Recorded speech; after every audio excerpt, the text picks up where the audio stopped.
In response to the book, I thought I would consider the Cape Flats, home to many written about in the book. I know this area intimately through my work, but importantly as my grandparents and my paternal family were forcibly removed to Hanover Park from District 6 in the 1970s. For the first part of this brief response, please allow me to take you on a tour, one that sketches a preamble to the narratives in your book. Those who are tasked with designing tourist brochures and websites are spoiled for choice, as Cape Town, named Design Capital of the World in 2014, offers a panorama of vistas and delights, not least of all due to the iconic Table Mountain, white sandy beaches, and far too many eateries dotted across the suburbs of the well-heeled. For visitors to the city, the intoxicating effects of trips to a plethora of wine estates of the Western Cape is counterbalanced by a sobering ferry trip to Robben Island. Lest we forget about the 1820 British occupation of the Cape, the Robben Island ferry will return its passengers to the key of the shopping mecca of South Africa, named the Victorian Alfred Waterfront. Before they disembark, those on board the ferry will have the most spectacular view of the mountain, echoing the experiences of European colonials centuries earlier. I'm confident too that many of our tourists will schedule a visit to the famed Rhodes Memorial that sits just above the University of Cape Town's upper campus, a monument to the British imperialist and mining magnate, Cecil John Rhodes. After tea and muffins at the Memorial Coffee Shop, they will be able to see Rhodes's view, a view that overlooks the Cape Flats. They will see his imprint, one that includes the graffitied ruins of his zoo and evidence of his introduction of plant and animal species. All of these speak to Rhodes's ideal and vision of a Western classical civilization at the tip of Africa. However, focusing on this landscape is important, but it only tells part of the story. In particular, the focus ignores the deeper embedded histories of the site as a landscape of slavery.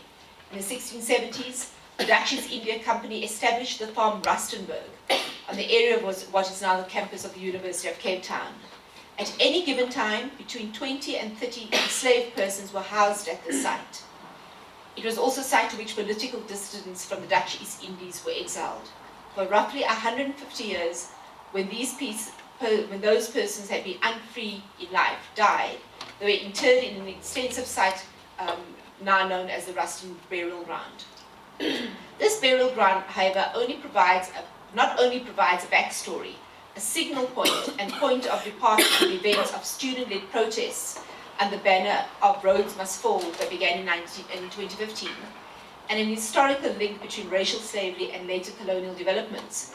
They also confront us with the need for a deeper and more nuanced understanding of coloniality and the imprint of histories of racism and slavery, both on institutions, but more importantly on families with surnames such as February, October, Goliath, and September, who live in Bonteheuwel, Manenberg, Worcester, Khayelitsha, Langa, and ironically named Delft, among others. But let's get back on our tourist bus. We will follow them to the top of the mountain and the view from the top of Table Mountain, which is awe-inspiring. One can easily see the harbour and Robben Island. What is also clear from the mountain is the pentagonal structure of the castle of Gourock, the foundations of which were laid in 1665 and built with the labour of local men and women, slaves and Dutch East India companies. People from the Cape Flats would come into the city to work or pass by this structure every single morning and leave again at night. The view from the mountain also reveals the exclusive, largely white and upmarket Atlantic seaboard and the leafy green suburbs of Claremont, Newlands and Constantia, which are in sharp contrast to the rest of the vista, the Cape Flats, the flat, dusty stretch of land, which has come to be seen and understood as the homes of black and coloured inhabitants, established largely as a result of forced removals. The lines of spatial division in Cape Town mirror all sorts of silences, drawing attention to irreconcilable parallel realities. The flats may well be in an altogether different universe. Just before they head to the Table Mountain gift shop, replete with made-in-China trinkets, our tourists may be able to see the grey outline of the flats. Unless they use the telescopes, they won't be able to see the realities of township living, made up of overcrowded sub-economic housing and informal settlements that are held hostage to gang violence, violent crime, summer fires and winter floods.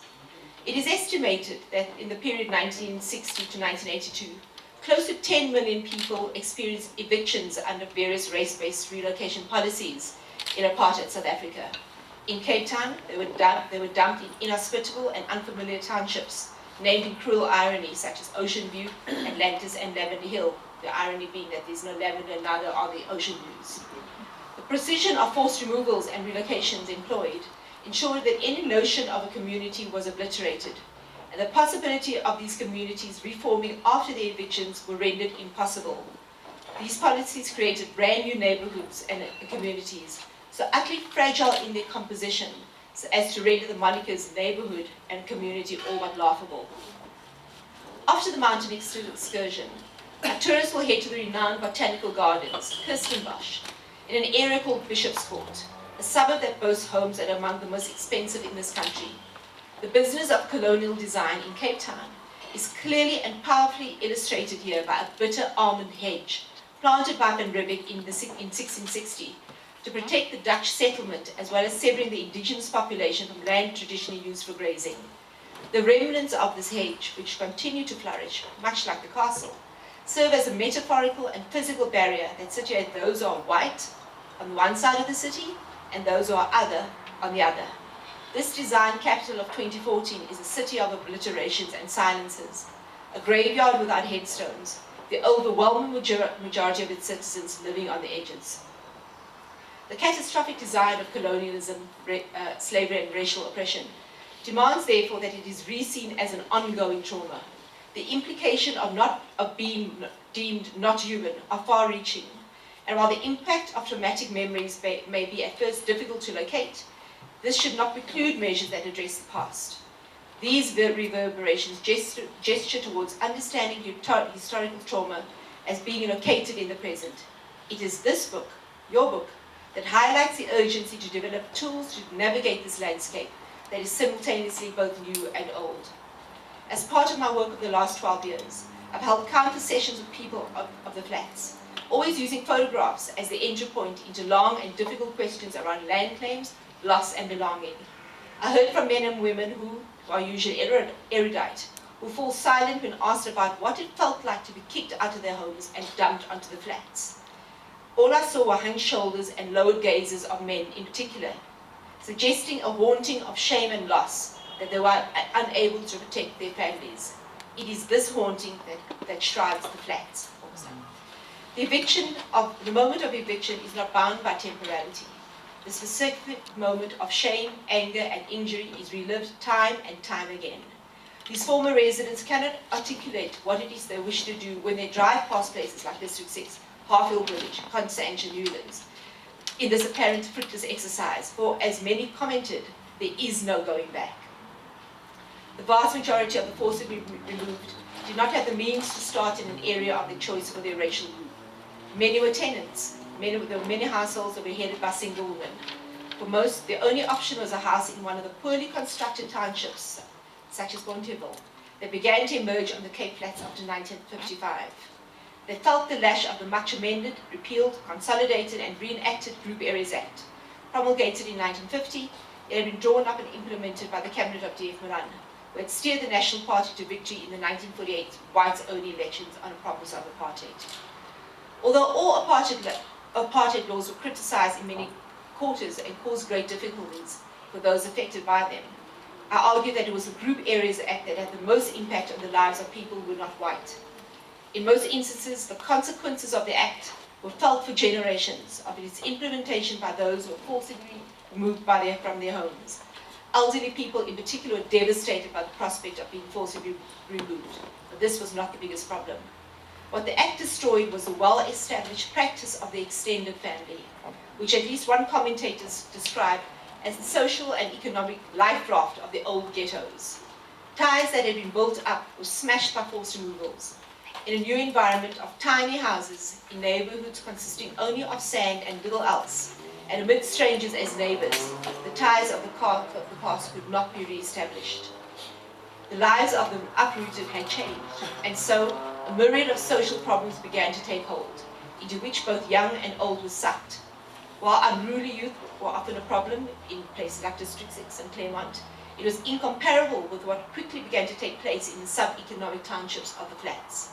In the persistent dust and relentless wind, residents could not cope without the support structures to which they were accustomed. In the townships, the numbers of families beset with marital problems soared. Divorce rates shot up. Husbands deserted their families in worrying numbers, and parents found difficulty controlling their children. For many families, the past became lost in a mist of memories. We see this in the book. And into its place lurked a future too terrible to contemplate. A minority of families owned their houses, leaving tenants as the most vulnerable. They felt the loss of a culture of being there for one another during times of unemployment or when breadwinners were absent. Most coloured, black and Indian residents were uprooted from suburbs, could not afford the far commute. It's no longer stone's throw to the city, to the centre. They could not afford higher rents, electricity, telephones and transport, and as a result were plunged into debt which they found difficult to extricate themselves. And we can now understand the poverty of the cycle of poverty that takes hold of the flats. The images and narratives in this book are key in reminding me of ordinary people living in extraordinary times. The book serves as a reminder that the business of freedom is an unfinished one, that how we think about the legacies of a racialized and oppressive past will script the way we choose to be in any country that has an oppressive past. The vignettes that you have chosen make a compelling argument for how we think about trauma, the cycles of poverty and violence, dispossession and belonging. Through the camera lens, we hear a call and its persistent echo. We cannot afford to forget. I guess regardless of location, this book is centered in a very particular place. The injustices of racial oppression, the embodied and mental injuries, the angers and hurts are all immeasurable and ineffable. This book reminds me, in closing, that enough of a price for oppression has been exacted. That time is called on the reality that some have to work twice as hard to get half as far. Through the lessons and promise afforded by ordinary lives in your book, we can find our yet to be realized freedom that is overdue, that each of one and that each of us deserves.